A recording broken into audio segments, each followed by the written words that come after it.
Hi friend, good evening. कैसे हैं आप लोग? दुआ करते हैं आप लोग अच्छे हैं, हम भी ठीक हैं।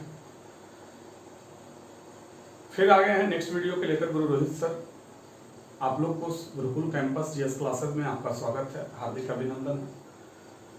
और हम इस वीडियो के माध्यम से आपको ज़्यादा से ज़्यादा क्वेश्चन और ज़्यादा से ज़्यादा बातें सिखा सके। सर, आप लोग को टाइम बिना पाबंदी कर हम आगे बढ़ेंगे, बिना टाइम लेते हुए, क्योंकि जब बातचीत करेंगे तो बहुत सारी टीचर आते हैं पढ़ाने से पहले, गपशप बातें चीते होते हैं, 2-4-5 गो शेर भी कहते हैं, तो हम ये सब फालतू बातें समझते हैं। हाँ, बच्चा का 1-1 मिनट जो है काफ़ी इम्पोर्टेंट है, और हम नहीं चाहते हैं कि ये सब में झूठी मूठी बातों को लेकर आपको हम वीडियो बनाएं और इसको वायरल करें। ये अच्छी बात नहीं है, है ना। तो चलिए हम डायरेक्ट पॉइंट पर आते हैं, और इसके जस्ट पिछले वाले वीडियो के डिस्क्रिप्शन में आप जाके देख लीजिएगा। और हिस्ट्री के पार्ट 1 में सिंधु घाटी, पार्ट 2 में सिंधु घाटी सभ्यता का वर्णन कर रहे थे, और ये सिंधु घाटी सभ्यता का पहला वीडियो था। इसके पिछले वाले वीडियो आप जाकर देख लीजिएगा। और इसमें बताए थे हम सर सिंधु घाटी सभ्यता क्या है। तो प्राचीन सबसे बड़ी 4 सभ्यता में सिंधु घाटी सभ्यता भी एक सभ्यता था। प्राचीन बड़ी 4 सभ्यता जैसे मेसोपोटामिया की सभ्यता, चीन की सभ्यता, मिस्र की सभ्यता, तो उसी प्रकार जो है हम लोग के भी भारत की भी एक सभ्यता था जिसका नाम था सिंधु घाटी सभ्यता। सर, सिंधु घाटी सभ्यता की बात करें तो यह भारत की सबसे पहली सभ्यता थी। और इस सभ्यता में आपको पता होना चाहिए, इस सभ्यता को सबसे पहले चार्ल्स मैसन ने, इस सभ्यता को, सिंधु घाटी सभ्यता को सबसे पहले चार्ल्स मैसन ने कब देखा? 1826 में देखा था। चार्ल्स मैसन ने इस सभ्यता को सबसे पहले 1826 में देखा था, परंतु 1856 में ब्रंटन भाइयों ने इसकी खुदाई की। 1872 ईस्वी में भारतीय पुरातात्विक विभाग का पिता अलेक्जेंडर कर्निघन ने इसकी विधिवत दौरा किया। 1921 ईस्वी की बात करें तो 1921 ईस्वी में जॉन मार्शल के निर्देशानुसार दयाराम साहनी ने सिंधु घाटी सभ्यता के पहला शहर हड़प्पा का खोज किया, जबकि 1922 ईस्वी में राखाल दास बनर्जी ने मोहनजोदड़ो का खोज किया। तो सर, यहाँ से 2 क्वेश्चन आपकी आती है कि आपको पूछता है कि मोहनजोदड़ो का खोज कब और किसने किया? तो राखाल दास बनर्जी 1922 ईस्वी में, जबकि हड़प्पा का खोज 1921 ईस्वी में जॉन मार्शल के निर्देशानुसार दयाराम साहनी ने किया था। तो ये सभी बातें हम आपको पिछले वाले वीडियो में कर चुके हैं। आप थोड़ा जाकर मेरे पिछले वाले वीडियो देख लीजिएगा, जो सिंधु घाटी सभ्यता पार्ट 1 होगा, और ये सिंधु घाटी सभ्यता पार्ट 2 लेकर हम आपके समक्ष आए हैं मेरे प्यारे रसगुल्लों। तो हम आपको कहते हैं कि ज्यादा से ज्यादा मेरे वीडियो को सब्सक्राइब करें, शेयर करें, लाइक करें, और कमेंट में जरूर बताएं कि आपको वीडियो कैसा लगा। कमेंट में ये जरूर बताएं कि आपको ये वीडियो कैसा लगा।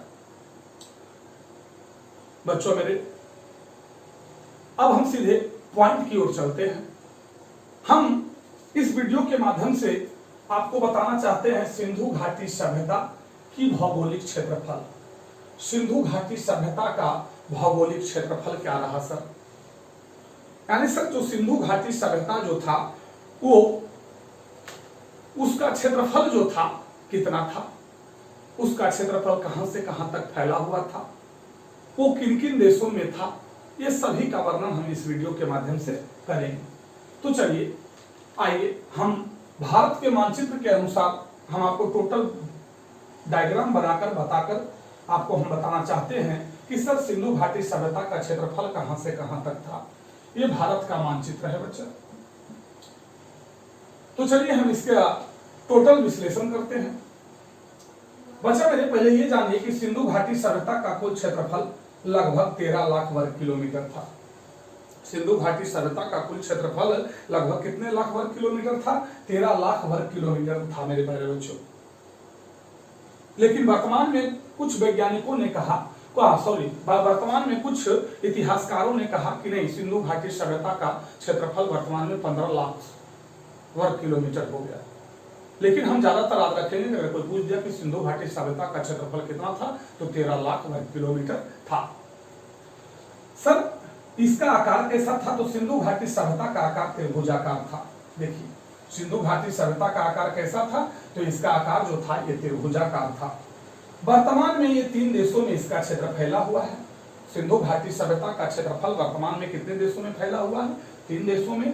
पहला भारत, दूसरा पाकिस्तान और तीसरा अफगानिस्तान। ये तीनों देशों में जो है भारत का सिंधु घाटी सभ्यता का क्षेत्रफल क्या है? फैला हुआ है। तो आइए अब चलते हैं बाई मैप से कहां कहां सिंधु घाटी सभ्यता का चौहद्दी चलते हैं। बच्चा मेरे, सिंधु घाटी सभ्यता की जो चौहद्दी है, कभी कभी पूछता है कि सिंधु घाटी सभ्यता के उत्तर में कौन सा शहर था? मांदा। सिंधु घाटी सभ्यता, सपोज दैट इसको मान लिए ये सिंधु घाटी सभ्यता है, ये सिंधु घाटी सभ्यता है और ये सिंधु घाटी सभ्यता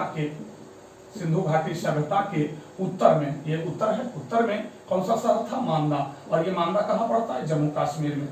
कहाँ पड़ता है? जम्मू कश्मीर में। और ये मांदा किस नदी के किनारे बसा हुआ है? चिनाब नदी के किनारे बसा हुआ था। तो सिंधु घाटी सभ्यता के उत्तर में मांदा, जबकि पूरब में, तो सिंधु घाटी सभ्यता के पूरब में आलमगीरपुर। कौन सा शहर था? आलमगीरपुर। आलमगीरपुर कहाँ है? यूपी में। आलमगीरपुर वर्तमान कहाँ है? यूपी में। और ये हिंडन नदी के किनारे था। किस नदी के किनारे था? हिंडन नदी के किनारे था मेरे प्यारे बच्चों। सिंधु घाटी सभ्यता के दक्षिण में दैमाबाद था। सिंधु घाटी सभ्यता के दक्षिण में क्या था? दैमाबाद। और ये कहाँ है? महाराष्ट्र में, जो परवर नदी के किनारे है। कौन सा नदी के किनारे है? परवर नदी के किनारे है। जबकि सिंधु घाटी सभ्यता के आपको पश्चिम में सुत कांगोडोर, क्या है बच्चा मेरे? सुत कांगोडोर। ये सुत कांगोडोर कहाँ पड़ता है? बलूचिस्तान में। कहाँ पड़ता है? बलूचिस्तान में। ये दास नदी के किनारे है। ये किस नदी के किनारे है? दास नदी के किनारे है। तो यहाँ बात किया जाए कि सर सिंधु घाटी सभ्यता के उत्तर में मांदा, पूरब में आलमगीरपुर, दक्षिण में दैमाबाद और पश्चिम में सुत कांगोडोर शहर स्थित है। पहली बात है। दूसरी बातें पूछेगा कि मांदा कहाँ है? जम्मू कश्मीर। आलमगीरपुर कहाँ है? उत्तर प्रदेश। दैमाबाद कहाँ है? महाराष्ट्र। और आपका सुत कांगोडोर कहाँ पड़ता है? तो सुत कांगोडोर बलूचिस्तान के अंतर्गत आता है सर। तीसरी बातें पूछेगा कि मांदा किस नदी के किनारे था? चिनाब नदी। आलमगीरपुर किस नदी के किनारे? हिंडन नदी। दैमाबाद किस नदी के किनारे? परवर नदी। परवर नदी जो गोदावरी की सहायक नदी है, गोदावरी की सहायक नदी है। दैमाबाद परवर नदी पर। और सुत कांगोडोर किस नदी पर था? तो दास नदी के किनारे था। तो अगर सिंधु घाटी सभ्यता के उत्तर में मांदा, पूरब में आलमगीरपुर, दक्षिण में दैमाबाद, पश्चिम में सुत कांगोडोर, कोई दिक्कत? पूछेगा मांदा शहर जो था सिंधु घाटी सभ्यता का कहाँ स्थित है? वर्तमान में जम्मू कश्मीर। आलमगीरपुर उत्तर प्रदेश, दैमाबाद महाराष्ट्र और Sutkagen Dor Baluchistan. That is clear. कभी कभी पूछता है कि आलमगीरपुर किस नदी के किनारे स्थित था? हिंडन नदी। मांदा किस नदी के किनारे स्थित था? तो चिनाब नदी। दैमाबाद किस नदी के किनारे? तो परवर नदी, गोदावरी की सहायक नदी परवर नदी। और सुत कांगोडोर किस नदी के किनारे? तो दास नदी के किनारे स्थित। यही इसका भौगोलिक क्षेत्रफल। बच्चा मेरे, सिंधु घाटी सभ्यता के उत्तर से दक्षिण की लंबाई और सिंधु घाटी सभ्यता के पूरब से पश्चिम की लंबाई कितनी थी? ये भी कभी कभी आता है। जैसे भारत का पूरब से पश्चिम की लंबाई होता है, उत्तर से दक्षिण की लंबाई होता है, बिल्कुल उसी प्रकार सिंधु घाटी सभ्यता का पूरब से पश्चिम की लंबाई 1600 किलोमीटर थी। सिंधु घाटी सभ्यता के पूरब से पश्चिम की लंबाई कितनी थी? 1600 किलोमीटर थी। जबकि वो दक्षिण से उत्तर की लंबाई 1400 किलोमीटर थी। ये भी बातें याद रखिएगा। सिंधु घाटी सभ्यता के पूरब से पश्चिम की लंबाई कितना किलोमीटर? 1600 किलोमीटर। और जबकि उत्तर से दक्षिण की लंबाई 1400 किलोमीटर था मेरे प्यारे रसूल। आगे की चर्चा करें तो सिंधु घाटी सभ्यता का कुल क्षेत्रफल लगभग 13 लाख वर्ग किलोमीटर था। याद रखिएगा कितना किलोमीटर? लगभग 13 लाख वर्ग किलोमीटर। यानी अगर आप याद रख सकते हैं तो 12,99,600 वर्ग किलोमीटर था। 12,99,600 वर्ग किलोमीटर था एक्यूरेट। बट ऐसे आप लगभग 13 लाख किलोमीटर आप रख सकते हैं मेरे प्यारे बच्चों। लेकिन सिंधु घाटी सभ्यता की वर्तमान लंबाई अगर पूछे तो 15,20,000 वर्ग किलोमीटर आप ऐसे याद रख सकते हैं। कुछ इतिहासकारों का मानना है कि सिंधु घाटी सभ्यता का वर्तमान लंबाई कितना हो चुकी है? 15,20,000 वर्ग किलोमीटर। आगे बढ़ते हैं। सिंधु घाटी सभ्यता का आकार कैसा था? तो इसके क्षेत्रफल का आकार त्रिभुजाकार था। देखिए सिंधु घाटी सभ्यता का आकार कैसा था? तो सिंधु घाटी सभ्यता का आकार कैसा था? तो इसका आकार जो था मेरे प्यारे बच्चों त्रिभुजाकार था। एक क्वेश्चन आता है। आगे बढ़ते कि सिंधु घाटी सभ्यता वर्तमान किस किस देशों में फैला हुआ है? तो इसका क्षेत्रफल जो है वर्तमान में भारत में, पाकिस्तान में और अफगानिस्तान में फैला हुआ है। कहाँ फैला हुआ है? भारत में, पाकिस्तान में और अफगानिस्तान में जो है इसका फैला हुआ है क्षेत्रफल। यहां तक किसी को कोई प्रॉब्लम है? चलिए, नहीं है तो आप स्क्रीनशॉट ले सकते हैं या आप कॉपी कलम निकालकर सिंधु घाटी सभ्यता का भौगोलिक क्षेत्रफल आप उतार सकते हैं। चलिए देख लीजिए थोड़ा सा।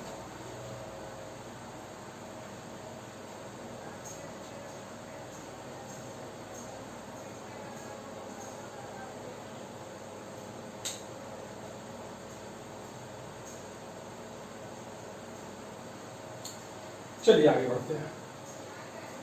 सिंधु घाटी सभ्यता के कुछ शहर जो थे बच्चा मेरे, उसकी सड़कें, सिंधु घाटी सभ्यता के जो शहर थे उसकी सड़कें समकोण प्रकार की थी।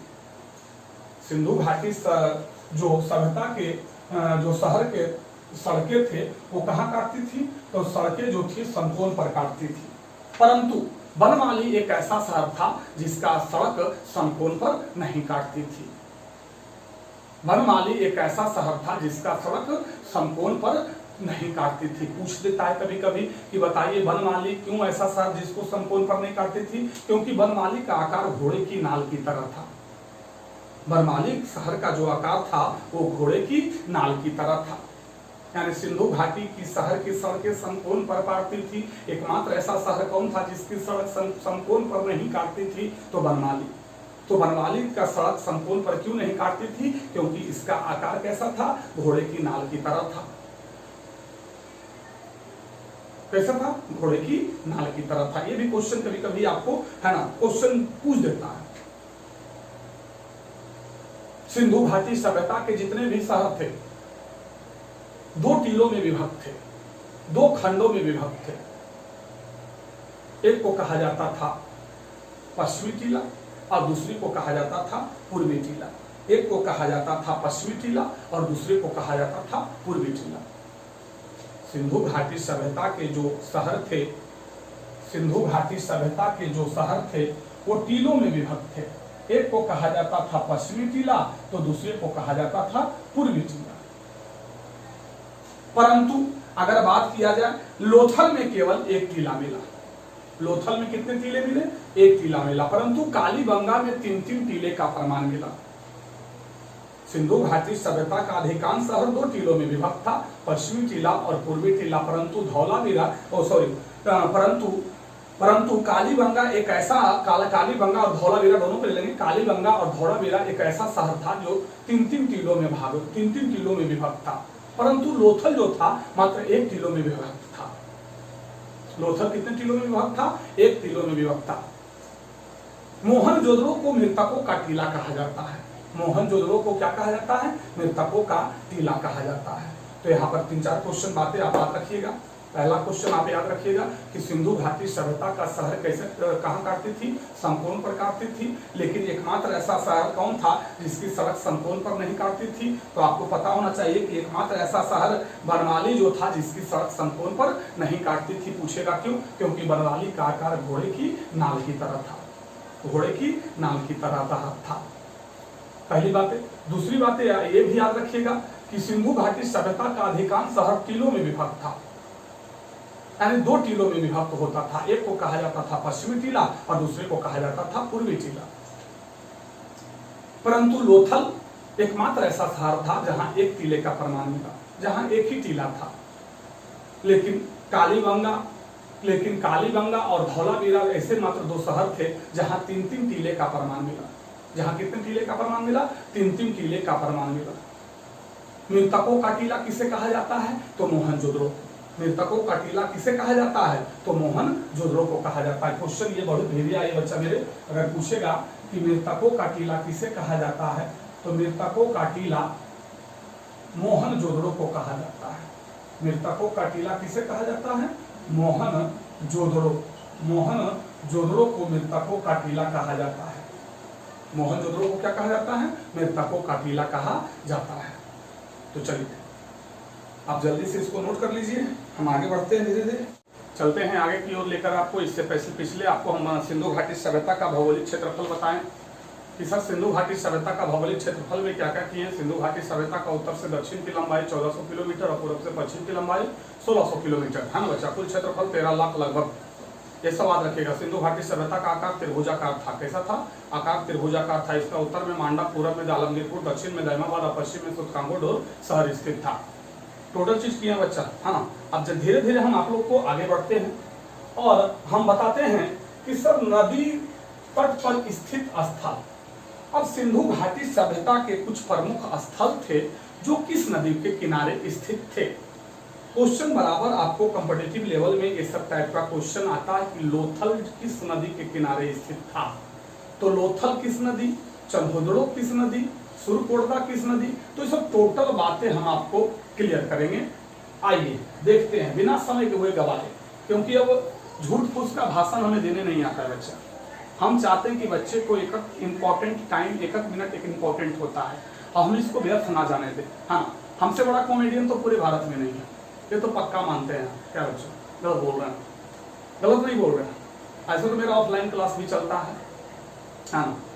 ज्यादा बड़ा शहर में नहीं है, एक छोटे से शहर में है। आप लोग सभी जानते हैं, जो मेरे बच्चों हैं वो हमें देख भी रहे हैं, पढ़ भी रहे हैं मेरे से।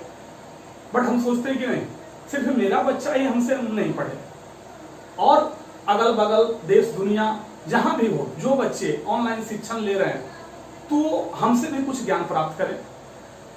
मेरे अंदर घमंड नहीं है बच्चा, ना अहंकार है, लेकिन जितना हम पढ़े हैं वो हम आपको दे रहे हैं इस वीडियो के माध्यम से। जो हमसे बनता है वो हम आपको दे रहे हैं। हम ऐसा भी नहीं करें कि मेरे वीडियो देखो आप प्रांगत हो जाओगे। हम झूठ फूस कि ये सब कथना वाचन, आज देखते हैं कि कोई भी यूट्यूब पर वीडियो अपलोड होता है तो उससे पहले कुछ बातें लिख देता है कि ये वीडियो ऐसे है वैसे है, देखने से आपकी जिंदगी बदल जाएगी, ये हो जाएगा, नौकरी लग जाएगा, दिस दैट बात खूब लिख देता है। और जब वीडियो क्लिक कीजिए तो उसमें पढ़ाने के चलते वो झुक रहा है। तो ऐसा वीडियो को देखकर क्या करें, बस वो व्यूअर बढ़ाने के लिए ये सब करता है। बस अच्छे चैनल को चुने, अच्छे टीचर को चुने और अच्छे ज्ञान प्राप्त करें, बस हम यही आपको कहेंगे। चलिए तो आगे बढ़ते हैं। नदी तट पर स्थित स्थल, एक तरफ हम स्थल बनाएं और दूसरी तरफ हम नदी बनाएं। आपको पूछेगा कि मोहनजोदड़ो किस नदी के किनारे है, तो सिंधु नदी के किनारे। चनहुदड़ो किस नदी के किनारे है, तो सिंधु नदी के किनारे। और लोथल किस नदी के किनारे है, तो भोगवा नदी के किनारे। सर रट्टा मार के याद करना पड़ेगा नहीं। अब बताइए, अगर मोहनजोदड़ो पूछेगा तो ट्रिक याद रखेंगे मौसी, ट्रिक याद रखेंगे मौसी। तमा से मोहनजोदड़ो और सी से सिंधु। मौसी ये ऐसा वर्ड है जो सबके लड़के के मुंह पर रहता है, मतलब मम्मी के बहन को हम लोग मौसी कहते हैं। तो मौसी, माँ से मोहनजोदड़ो और सी से सिंधु। मौसी, मौसी का उल्टा होता है चौसी। गुस्सा में हम लोग नहीं आके करते मौसी चौसी। तो च से चनहुदड़ो, सी से सिंधु, ये भी क्लियर। तो मौसी चौसी। अरे हाँ याद रखिएगा कि लोथ होगा तो भोगवा, लोथ हो जाइएगा, विकलांग हो जाइएगा तो भोगिएगा कौन, आप ही ना। तो लोथ होगा तो भोगवा, यानी लोथल किस नदी के किनारे है, भोगवा। मौसी, माँ से मोहनजोदड़ो, सी से सिंधु। चौसी, चा से चनहुदड़ो, सी से सिंधु। और लोथ होगा तो भोगवा, यानी लोथल भोगवा नदी के किनारे है। बनवाली, बनमाली, बनवाली, बन का बस। अब गुस्सा में आ गया, बोला बस। अब ज्यादा मत बोलो, मौसी चौसी क्या, लोथ होगा तो भोगवा, ये सब क्या बोल रहा है, बस चुप रहो। तो बस मने बनवाली, स से प्राचीन सरस्वती नदी के किनारे है। प्राचीन सरस्वती के किनारे है कौन सा, बनवाली। कालीबंगा, कालीबंगा घाघर नदी के किनारे है। कालीबंगा और राखीगढ़ी ये दोनों किस नदी के किनारे है, घाघर नदी के किनारे। तो हम कहेंगे राखी रे तेरी काली है घाघरा। क्या कहेंगे, राखी तेरी काली है घाघरा। राखी तेरी काली है घाघरा, यानी काली है घाघरा। राखी तेरी काली है घाघरा। तो राखीगढ़ी और कालीबंगा दोनों किस नदी के किनारे, घाघर नदी के किनारे। किस नदी के किनारे, राखी तेरी काली है घाघरा। तो राखीगढ़ी और कालीबंगा ये दोनों जो शहर है घाघर नदी के किनारे स्थित है। ऐसे करके आप बात कर सकते हैं। रोपड़, सतलज। तो राखी कहती है ज्यादा बोलेगा तो रोप देंगे हम तुमको सतलज नदी में ले जाकर, गड़ देंगे। तो रोप देंगे, यानी रोपड़ किस नदी के किनारे, सतलज नदी के किनारे। आलमगीरपुर ये तो बताए हैं हिंडन नदी के किनारे, मांडा चिनाब नदी के किनारे, दैमाबाद परवर नदी के किनारे और अमरी सिंधु नदी के किनारे। अमरी किस नदी के किनारे? सिंधु नदी के किनारे। आपको हम इसके 2 मिनट पहले ही कर चुके हैं कि सर आलमगीरपुर हिंडन नदी के किनारे, आलमगीरपुर है कहाँ? यूपी में। मांडा चिनाब नदी के किनारे जम्मू कश्मीर में है। दैमाबाद परवर नदी के किनारे ये कहाँ है? आपको महाराष्ट्र में है। और अमरी सिंधु नदी के किनारे ये पाकिस्तान में है। और राखीगढ़ी घाघर नदी के किनारे, राखीगढ़ी घाघर नदी के किनारे। तो बताए ना, राखी रे तेरी काली है घाघरा, यानी काली गंगा राखीगढ़ी घाघर नदी के किनारे। तो बस 1 सेकंड में टोटल नदी याद होना चाहिए। पहला मौसी, माँ से मोहनजोदड़ो, सा से सिंधु नदी, चौसी च से चंद्रदो, सी से सिंधु नदी, लोथ होगा तो भोगवा, लोथल भोगवा नदी के किनारे। फिर बोले गुस्सा आ गया तो बोले बस चुप रहो, तो बस उन्होंने बनवाली सबसे प्राचीन सरस्वती नदी के किनारे, प्राचीन सरस्वती के किनारे। काली गंगा अगर पूछेगा तो काली तेरी काली घाघरा यानी घाघर नदी के किनारे, राखीगढ़ी तो घाघर नदी के किनारे, आलमगीरपुर हिंडन नदी के किनारे, दैमाबाद तो दैमाबाद देखिए आपको दिया हुआ है परवर नदी के किनारे, और मांडा चिनाब नदी के किनारे। तो इस टाइप से मेन आपका एग्जाम में लोथल पूछता है, कभी कभी आपको मोहनजोदड़ो देगा, कभी कभी राखीगढ़ी आपको पूछेगा, कभी कभी रोपड़ पूछेगा। तो ये सब टाइप का मेन एग्जाम में आपको क्वेश्चन आता है। अब हम आगे बढ़ते हैं नोट में। ये ध्यान देना बात है, यहाँ से क्वेश्चन आपको उठाता है कि मेहरगढ़ हड़प्पा सभ्यता का प्राचीनतम स्थल है। पूछ देता है कभी कभी कि हड़प्पा सभ्यता का सबसे प्राचीनतम स्थल कौन है? मेहरगढ़। और अभी पाकिस्तान में है बच्चा मेरे। कृषि का प्राचीनतम साक्ष्य मेहरगढ़ से मिला। गेहूं और कपास का भी प्राचीनतम साक्ष्य कहां से मिला? मेहरगढ़ से ही मिला। ये याद रखिएगा, क्वेश्चन आता है कि कृषि का प्राचीनतम साक्ष्य कहां से मिला? तो मेहरगढ़ से मिला। गेहूं और तथा कपास का प्राचीनतम साक्ष्य भी मेहरगढ़ से ही मिला था। भारत के अंदर हड़प्पा सभ्यता का प्राचीनतम साक्ष्य जो मिला वो कालीबंगा से मिला। भारत के अंदर हड़प्पा सभ्यता का सबसे प्राचीनतम साक्ष्य कहां से मिला? तो कालीबंगा से मिला। हड़प्पा सभ्यता का बड़ा स्थल हड़प्पा है बच्चा मेरे।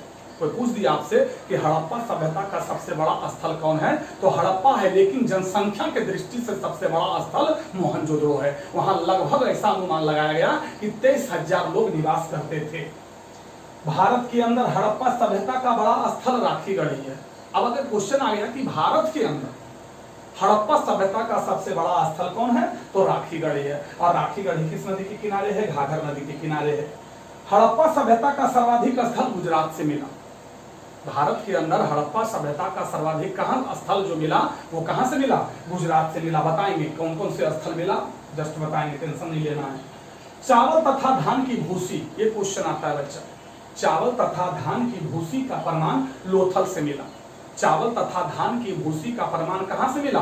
लोथल से मिला। और क्वेश्चन सबसे हिटेड है जो बीपीएससी में पूछा हुआ है कि जूते हुए खेत का प्रमाण कहां से मिला? तो ये कालीबंगा से मिला। और कालीबंगा है कहां? राजस्थान में है। और ये काली चूड़ियों के लिए प्रसिद्ध है, गर्दा। तो चावल तथा धान की भूसी का प्रमाण लोथल से मिला। और यहां से 2 क्वेश्चन आपको ये पूछेगा कि घोड़े की हड्डी और घोड़े की मूर्ति, ध्यान देना है। अगर पूछे घोड़े की हड्डी या अस्थि पंजर तो ये सुरकोटदा से मिला। कहां से मिला? सुरकोटदा से मिला। लेकिन घोड़े की मूर्ति की चर्चा करें तो ये लोथल से मिला। अगर घोड़े की हड्डी पूछे तो सुरकोटदा, लेकिन घोड़े की मूर्ति पूछे तो कहां से मिला? लोथल से। हड़प्पा सभ्यता का सबसे छोटा स्थल अलादीनो था। पूछ देता है कभी कभी कि हड़प्पा सभ्यता का सबसे बड़ा स्थल हड़प्पा था, तो हड़प्पा सभ्यता का सबसे छोटा स्थल कौन था? अलादीनो था। याद रखिएगा मेरे प्यारे बच्चों, क्लियर? तो इस ये नोट वाले पॉइंट को आप हमेशा याद रखिएगा, क्योंकि इससे क्वेश्चन बराबर एग्जाम में आते हैं। फिर से वंस अगेन, मेहरगढ़ से कृषि का साक्ष्य मिला। और ये मेहरगढ़ हड़प्पा सभ्यता का सबसे प्राचीनतम स्थल है। गेहूं और कपास का साक्ष्य कहां से मिला? मेहरगढ़ से मिला। भारत के अंदर हड़प्पा सभ्यता का प्राचीनतम साक्ष्य कालीबंगा से मिला। और कालीबंगा से जुते हुए खेत का प्रमाण मिला। ये भी बात याद रखिएगा, कालीबंगा से क्या मिला? जुते हुए खेत का प्रमाण मिला। और ये कालीबंगा कहाँ है? राजस्थान में है। और ये काली चूड़ियों के लिए प्रसिद्ध है। ये भी बात याद रखिएगा। हड़प्पा सभ्यता का बड़ा स्थल हड़प्पा था। हड़प्पा सभ्यता का बड़ा स्थल कौन था? हड़प्पा था। लेकिन जनसंख्या की दृष्टि से मोहनजोदड़ो था। वहां लगभग 23,000 जनसंख्या निवास करते थे। भारत के अंदर हड़प्पा सभ्यता का बड़ा स्थल राखीगढ़ी। भारत के अंदर हड़प्पा सभ्यता का सबसे बड़ा स्थल कौन था? राखीगढ़ी। हड़प्पा सभ्यता का सर्वाधिक स्थल कहां से मिले? तो गुजरात से मिले। कहां से मिले? तो गुजरात से मिले। चावल तथा धान की भूसी का प्रमाण कहां से मिला? तो लोथल तथा रंगपुर। तो ट्रिक याद रखिएगा, इसका ट्रिक याद रखिएगा आप लोग, इसका आप लोग ट्रिक याद रखिएगा। लो रंग लो चावल, याद रखिएगा, लो रंग लो चावल यानी लोथल और रंगपुर से, लोथल और रंगपुर से चावल के दाने का साक्ष मिला, प्लस धान की भूसी मिला, प्लस धान की भूसी मिला। लोथल और रंगपुर से धान की भूसी मिला और चावल की दाने की साक्ष मिली। ये पक्का दिमाग में बैठा लीजिए, क्वेश्चन आ जाएगा। हड्डी की, घोड़े की हड्डी जिसको अस्थि पंजर कहते हैं, घोड़े की मूर्ति, अगर हड्डी की चर्चा करें तो सुरकोटदा और मूर्ति की चर्चा करें तो कहां से? लोथल से। कहां से? लोथल से। और लोथल सिंधु घाटी सभ्यता का, हड़प्पा सभ्यता का बंदरगाह था। हड़प्पा सभ्यता का सबसे छोटा शहर अलादीनो था, सबसे बड़ा शहर हड़प्पा था, लेकिन जनसंख्या की दृष्टि से मोहनजोदड़ो था। मोहनजोदड़ो को मृतकों का किला कहते हैं और यह सिंधु नदी के किनारे स्थित है। कोई दिक्कत? तो इस वीडियो के माध्यम से हम आपको जितना क्वेश्चन किए मेरे प्यारे बच्चों, आप कॉपी पर नोट करते चलिए, मेरा वीडियो को ज्यादा से ज्यादा देखिए। और आपको अगर वीडियो अच्छा लगता है तो सब्सक्राइब कीजिए, शेयर कीजिए, लाइक कीजिए, और अगर वीडियो अच्छा लगे तो कमेंट भी डाल दीजिए ताकि मेरा भी दिल खुश रहे, आपका कमेंट पढ़ पढ़ के मियाँ हरियर रहे, है ना बच्चा? चलिए।